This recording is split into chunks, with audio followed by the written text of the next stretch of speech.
We're finally here. The last game in this revisit is finally upon us. But does it go out on the high note?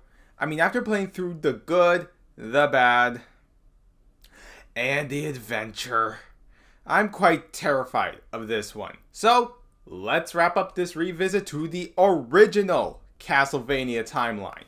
Welcome to my re-review of Castlevania Dawn of Sorrow.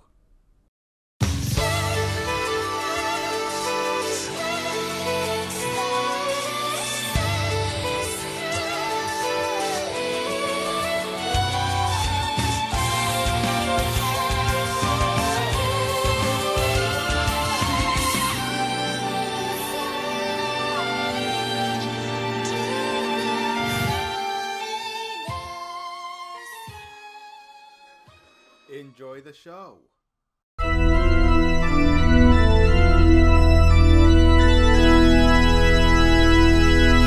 Hello everyone and welcome to the final installment of my revisit to the original Castlevania timeline.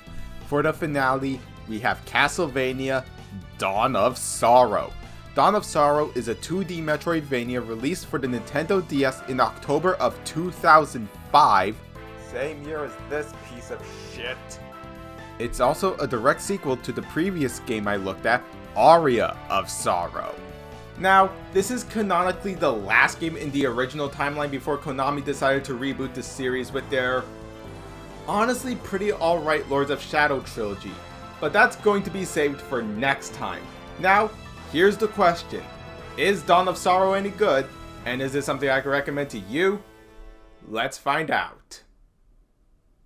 Alright, so Dawn takes place in 2036. A full year has passed since the events of Aria, and it opens up with Soma and Mina being attacked by this weirdo, named Celia Fortner, who is actually the priestess of an enigmatic cult that was founded by Graham Jones.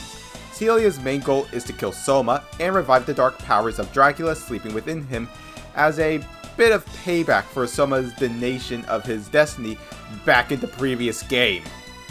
Now, other than the cult wanting to kill Soma for basically denying his fate, another reason why they want to reawaken the dark power of Dracula is because in the cult's mind, Dracula represents the ultimate evil to balance the ultimate good, and with Dracula basically being sealed within Soma, that basically can't happen.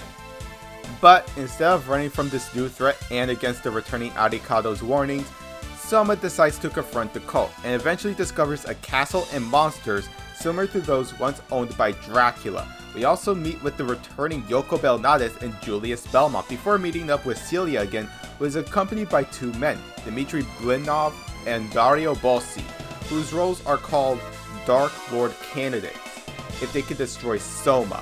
We do fight Dmitry, who Soma actually absorbs and gains dominance over his soul, though we don't get any new abilities. Weird. We do the same to Dario, but Celia teleports him away from any further harm. We also meet up with Arikado again, who is initially pissed at Soma's presence, but accepts the situation. Arikado also gives Soma a letter and a talisman from Mina. We fight Dario again, but instead of killing the redhead, we instead kill Aguni, the flame demon, leaving Dario powerless. And as Dario flees, Celia instructs Soma to head to the castle center.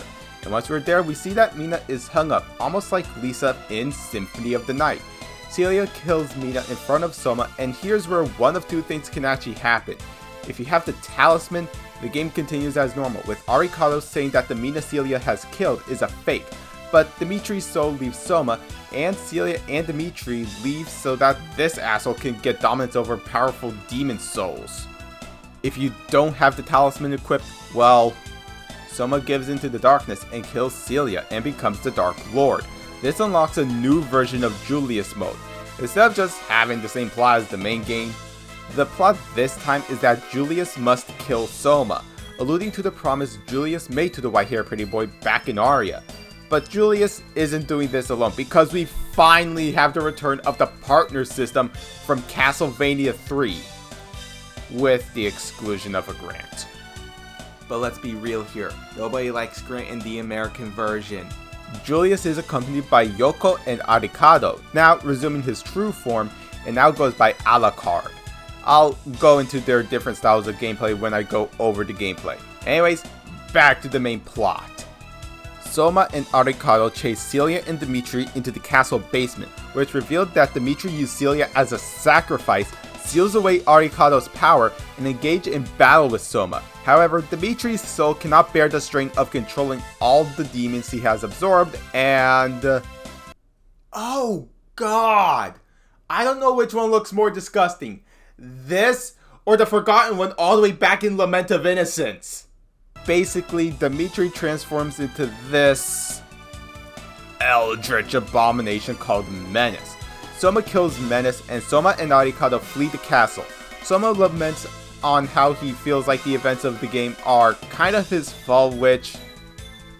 yeah, it kind of is. But him and Mina share a loving moment together as the castle falls to the ground one last time, ending Castlevania Dawn of Sorrow. So, that was the plot of Dawn of Sorrow, and overall, it's not bad. The villains were great, returning characters were also great, and the writing is pretty good. My only gripe with this game in general is something we'll touch on very soon. But, with the story done, let's discuss the gameplay. Gameplay of Dawn initially has its back in the boots of Soma, and naming the game is just about the same, but okay, if you have to play Dawn of Sorrow, I advise heavily to try and get the original cartridge, because it's this game that we are introduced to the Magic Seal system, which utilizes the DS touchscreen. The reason I, myself, have such a hatred towards this is because I'm using an emulator to get the gameplay footage for this video. And you never experience true hell until you try using an emulated stylus that is more sensitive than a social justice warrior when they see someone say that The Last of Us 2 is awful. We still have our original gameplay from Aria since, well, this is a direct sequel, and according to an interview with the producer of Dawn, Koji Igarashi, he felt that the tactical soul system in Aria will feel wasted if they were to be used for just one game. So here, they basically behave like last time. Let's go over Julius mode now. Julius plays just like how he was in Aria, but with the absence of an actual high jump. Yoko plays just like Sci-Fi in Castlevania 3, attacking with the staff, but has amazing ice, fire, and lightning spells. Now, Alucard is primarily using his moves from Symphony, where he has a sword, his Hellfire spell, and of course, the classic turning into a bat. So overall, outside of those fucking magical seals, the gameplay is quite good. Visually, you can tell this is a step up from Aria as early as the first cutscene. The sprites look even better, and same with the environment. While the anime-like portraits aren't as great or as memeable like in Portrait of Ruin, I still think they look pretty great, especially when someone is about to become the Dark Lord.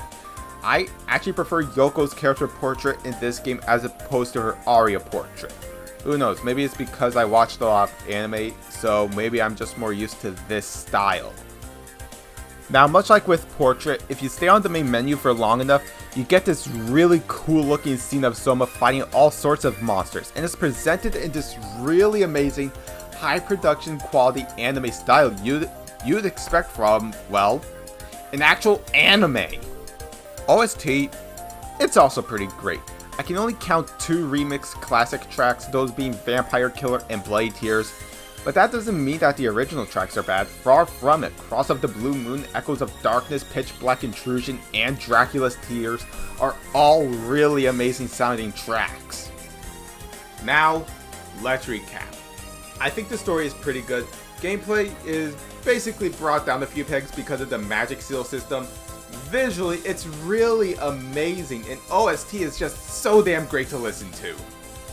So here are my final thoughts. Overall, while there are some things about Dawn I like, such as the villains, the visuals, and the soundtrack, and while the gameplay remains relatively untouched, the introduction of the Magic Seal system is what brought the game down a few pegs for me. To me at least, Dawn of Sorrow is the weaker game in terms of gameplay in the Sorrow duology. So, with all this in mind, Castlevania Dawn of Sorrow gets my score of an 8.5 out of 10. But now, I want to know from you all. Did you play Dawn of Sorrow? Did you enjoy it? And is it something you would recommend to a friend? Leave your answers and more down in the comments. Give this video a like if you enjoyed it, and while you're here, consider subscribing and turn on the bell to be notified whenever I make a new video.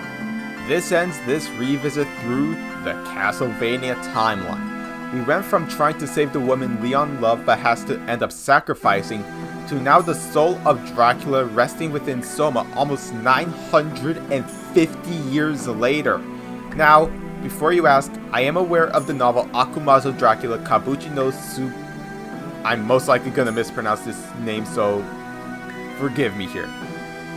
Sui so Kayoko, or in English translation, Demon Castle Dracula, Remnants of the Divine Abyss, published in 2008 and takes place a year after the events of Dawn.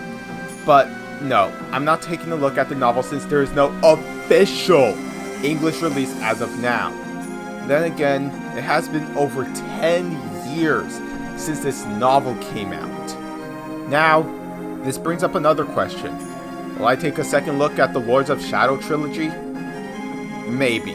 I am considering doing that for October, but I'm not re-reviewing them now since I've already taken a second look at the original timeline, and I'm not up to re-reviewing the Lords of Shadow timeline.